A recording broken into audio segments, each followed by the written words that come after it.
और ये प्रकार की स्थलाकृति है।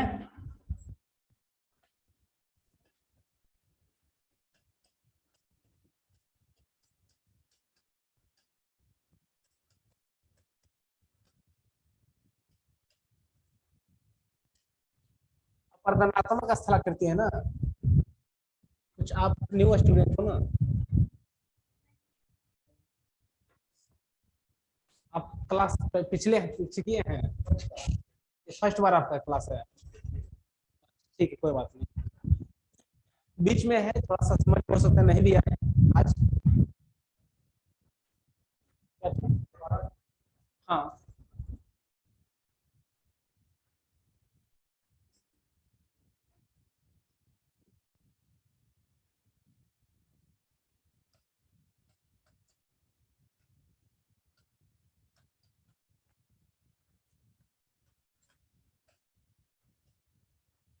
इरोजन अपर्दन समझते हैं? अपर्दन होता है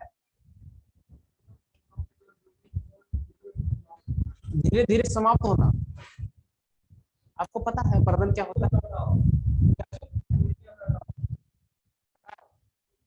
मिट्टी का कटाव, ट्रांसपोर्टेशन इसमें शामिल है कि नहीं?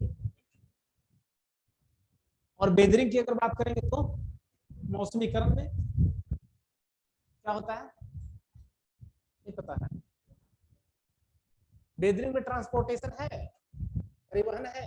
किसी भी स्थलाकृति का, किसी भी मिट्टी का, किसी भी जगह का अपने ही जगह पे वर्षा जल या किसी भी बाह्य कारक के द्वारा डिसइंटीग्रेट होना, विखंडित होना, टूटना फूटना अपने ही जगह पे रासायनिक प्रतिक्रिया के द्वारा हो या किसी भी प्रतिक्रिया के द्वारा हो, भौतिक प्रतिक्रिया के द्वारा हो, लेकिन जब अपने ही स्थान पे सिर्फ इन सिटू प्रोसेस है उसको मौसमीकरण कहते हैं। ठीक है, लेकिन अगर मान लिया जल द्वारा, वायु द्वारा या हिमानी द्वारा, समुद्री जल द्वारा या भूमिगत जल द्वारा किसी भी तरह से अगर यहाँ से क्या हो रहा है, मिट्टी का कटाव हो रहा है, टूट रहा है, डिसइंटीग्रेट हो रहा है, विखंडित हो रहा है, और विखंडित होकर के एक स्थान से दूसरे स्थान पे इसको ट्रांसपोर्ट किया जा रहा है, उसको क्या कहते हैं? अपर्दन। क्या कहेंगे? अपर्दन। इस प्रकार है कि एक एजेंट होगा इसका काम करने वाला, एजेंट होगा ना, तो 5 एजेंट हम लिखाए हैं। जियोमॉर्फिक एजेंट जिसको कहते हैं, भू आकृतिक कारक, वो कितना है? लगभग 5 लिखा है ना। 5 एजेंट होता है, जियोमॉर्फिक एजेंट होती है, जल होता है, भूमिगत जल होता है, वायु होता है, और क्या क्या, समुद्री लहर होती है, और एक हिमानी होता है। हिमानी मतलब ग्लेशियर होता है, ठीक ना। ये एजेंट है, ये किस क्या कहा जाता है इसको? Geomorphic agent.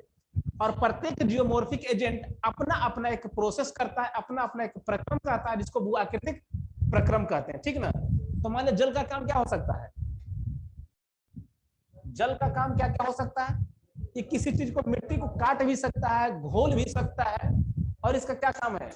हाइड्रोलिक एक्शन, जल गति क्रिया जो है वो करेगी, और क्या कर सकती है?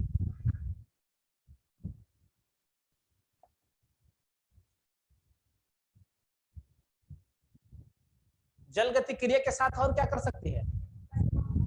परिवहन करेगी। हाँ, बहुत अच्छा है, परिवहन कर सकती है। और बताइए, कुछ क्लास हो चुका है इसका आप लोगों का क्या?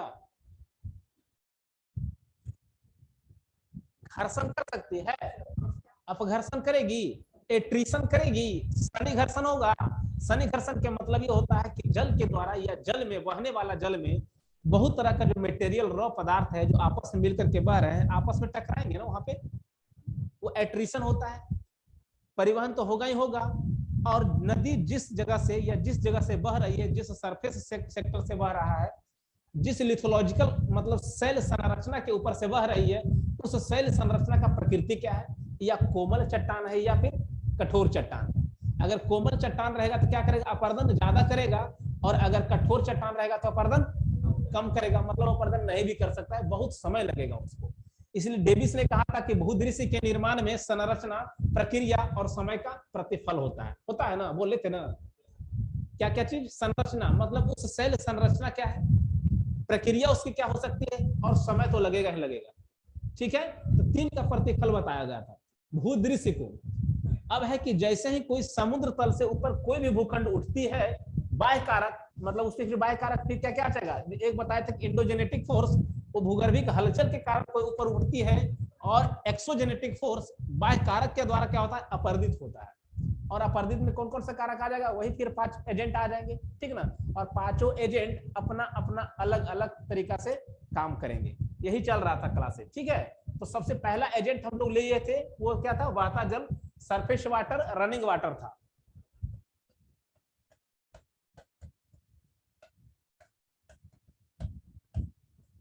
रनिंग वाटर, रनिंग वाटर का काम क्या क्या हो सकता है इसको हम जान चुके हैं कि एक्ट्रीशन होता है, सनी घर्षण होता है, अपघर्षण होगा, घोलीकरण की क्रिया होगी, घोल देगा, सोल्यूट कर देगा, इसको सोल्यूशन की प्रक्रिया में भी ले जाएगा, और ट्रांसपोर्ट करेगा, करेगा ना। नदी क्या करेगा, ट्रांसपोर्ट करेगा, परिवहन करेगा। अब मान लिया किसी पहाड़ पर से नदी बह रही है, यहाँ से जो इरोडेड मटेरियल होगा, मतलब अपरदित पदार्थ होगा, इसको वहन करेगा ना, लेके जाएगा ना। और ये भी बताए थे कि अपर्दन की शक्ति कितनी होती है, नदी की अपर्दन शक्ति कितना होता है, no no that why transportational power not erosional power, square होता है ना, उसका स्क्वायर होता है, नदी के वेग का स्क्वायर होगा। वहन शक्ति अगर बात करेंगे, इसकी इरोजन अपर्दन शक्ति की बात करेंगे तो किसका होगा, नदी की वेग की स्क्वायर हो जाएगा। और ट्रांसपोर्टेशनल पावर जब बताए थे, इसके वेलोसिटी का कितना पावर होता है, 6 पावर होता है। इसका मतलब है कि नदी की वेग को अगर हम दुगुना बढ़ा दिया जाए तो ट्रांसपोर्टेशन पावर, वहन क्षमता जो होगा, weather product, eroded product, material जो है उसको वहन करने की क्षमता, उसको ले जाने की क्षमता, बाहर ले जाने की क्षमता 64 गुनी हो जाएगी। अगर 2 टू द पावर 6 लिखते हैं तो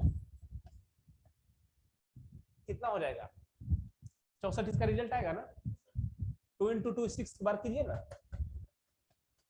कितना आ जाएगा, 64 गुना। जैसे ही नदी की वेग को, नदी की वेलोसिटी को, रिवर वेलोसिटी को डबल कर देते हैं, 64 गुना वहन करने की क्षमता हो जाएगी, लेकिन इरोजन करने की क्षमता 4 गुना होगी, राइट, क्योंकि उसका 2 स्क्वायर होता है। ये सब करवा चुके आप लोग, है ना, ये सब क्लियर था ना। आप लोग के लिए सिर्फ 5 मिनट के लिए समय दिए हैं कि ये सब चीजें, रनिंग वाटर चल रही है और रनिंग वाटर क्या क्या चीज करता है। तो 3 काम ये भी करेगा, एक तो अपर्दनात्मक स्थलाकृति का निर्माण करेगा, करेगा ना, जो अपर्दन करके, काट करके, बहा करके, ले जा करके क्या करेगा, ये अपर्दनात्मक स्थलाकृति। दूसरा स्थलाकृति का जो निर्माण करेगा वो निक्षेपात्मक होगा, मतलब निक्षेपात्मक डिपोजिशनल फीचर होगा, जो यहाँ से ले जा करके इस वेदर प्रोडक्ट, इस इरोडेड प्रोडक्ट को ले जा करके कहीं जा करके डंपिंग कर देगा, निक्षेपित कर देगा, और वहां से उस प्रकार की जो स्थलाकृति बनेगी उसको निक्षेपात्मक स्थलाकृति कहा जाएगा। ठीक है, यहां तक हम लोग कर चुके थे। समझ में नहीं आएगा डायरेक्ट बोलना है। अब है कि इरोजनल टोपोग्राफी में कितने टोपोग्राफी लगभग अभी हुआ है, अपर्दन करता, जो पहाड़ के काट करके इसकी 3 अपर्दनात्मक की 3 हम स्टेज बताए थे, 3 फेज बताए, अपर्दन करने की क्षमता को लेकर के बताए थे ना। Normal cycle of erosion, normal cycle of erosion बताए थे कि 3 फेज होता है। जिस तरह से मनुष्य का एक जीवन काल होता है, युवावस्था होती है, प्रौढ़ावस्था होता है, और जीर्णावस्था मतलब बुढ़ापा आ जाता है, सेम चीज यहाँ भी होती है। तो नदी की जो अपर्दन करने की क्षमता होता है, फर्स्ट में यूथफुल में, मतलब नदी जैसे ही पहाड़ पर से निकलती है उसका वेग क्या होता है, तीव्र होता है, बहुत बहाव उसमें ज्यादा होगा, ज्यादा काटेगा, इसका मतलब यूथफुल स्टेज होगा वो, ठीक ना। फिर जैसे ही पहाड़ पर से नदी मैदानी भागों में उतरती है उसको क्या कहेंगे, मैच्योर स्टेज कहेंगे ना, उसको प्रौढ़ावस्था कहेंगे। उसमें क्या होता है कि जो वर्टिकल इरोजन हो रहा था, तलीय अपर्दन बताते हैं वर्टिकल इरोजन पहले क्या होता है।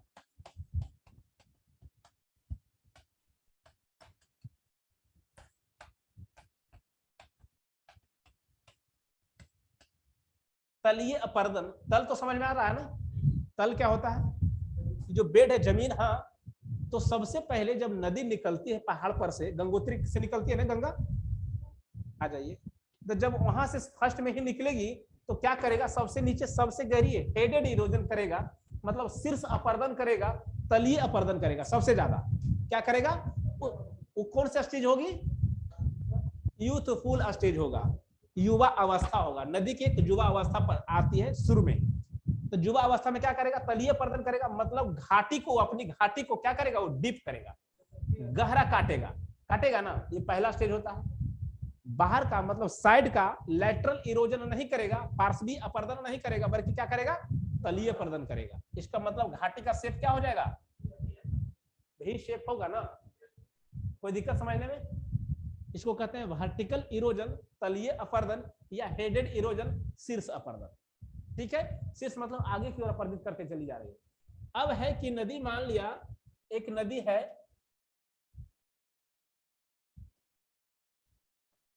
तो जो फर्स्ट में नदी बहती है, नदी निकलती है, उसका पाथ जो होता है वो डिपेंड करता है बहुत सारी चीजों पे कि किस तरह से चलेगी। अगर मान लिया पर्वत पर से निकल रही है, कठोर चट्टान से टकराएगी, उसको ज्यादा इरोजन नहीं कर पाएगी, तो अपना रास्ता बदल भी सकती है। लेकिन अगर कोमल चट्टान है, उसको अपर्दित कर देगा, और वहां काट करके क्या बनाएगा, वो गॉर्ज बनाएगा या कैनियन बनाएगा। लिखाए है ना ये सब, गॉर्ज और कैनियन। सबसे बड़ा गॉर्ज और कैनियन किसके द्वारा था, नॉर्थ अमेरिका का कोलोराडो रिवर द्वारा। कौन सा, ग्रैंड कैनियन था। गॉर्ज जो होता है डीप होता है, बहुत डीप होता है, उसकी बाल जो होती है, देखिए कितना खड़ा है ढाल, है ना। और इसी का जो संकीर्ण लंबा हो जाता है, इसको कैनियन कहते हैं। सब करवा चुके हैं। तो वर्टिकल इरोजन शुरू में होता है, जैसे ही पहाड़ पर से गंगोत्री, गंगा जैसे ही आती है कहां से, हरिद्वार तक, बताएंगे मैप पे बता देंगे कि गंगोत्री से जैसे ही आती है कहां तक, ये हरिद्वार तक। मान के चलते हैं कि पहाड़ी क्षेत्र से ही टकरा करके चल रही है, और पहाड़ को ही काट रही है, रास्ता बना रही है। और पहाड़ हरिद्वार से लेकर के आपको राजमहल तक, मतलब झारखंड बिहार तक की बात करते हैं, बिहार से आगे पहाड़ी क्षेत्र ये मैदानी भागों में आ जाती है। और इस स्टेज में जो गंगा नदी बह रही है, ये किस स्टेज में बह रही है, प्रौढ़ावस्था में बह रही है। किसमें, प्रौढ़ावस्था में, मतलब मैच्योर स्थिति में आ गई है। अब यहाँ वर्टिकल इरोजन नहीं करता, यहाँ लैटरल इरोजन करता है। मतलब इसके पास थोड़ी सी वेलोसिटी कम गई है, वेग जो है ना, तीव्र धारा जब तीव्र होता है तो देखते हैं डीप इरोजन करता है। और जैसे थोड़ी सी धारा इसका कम गया है, क्या करेगा, अब साइड का इरोजन करेगा, पार्श्वी अपर्दन करेगा। इसका मतलब घाटी थोड़ी सी चौड़ी भी हो गया, होगा कि नहीं होगा। ये तो वर्टिकल चल रहा था, तलीय अपर्दन चल रही थी,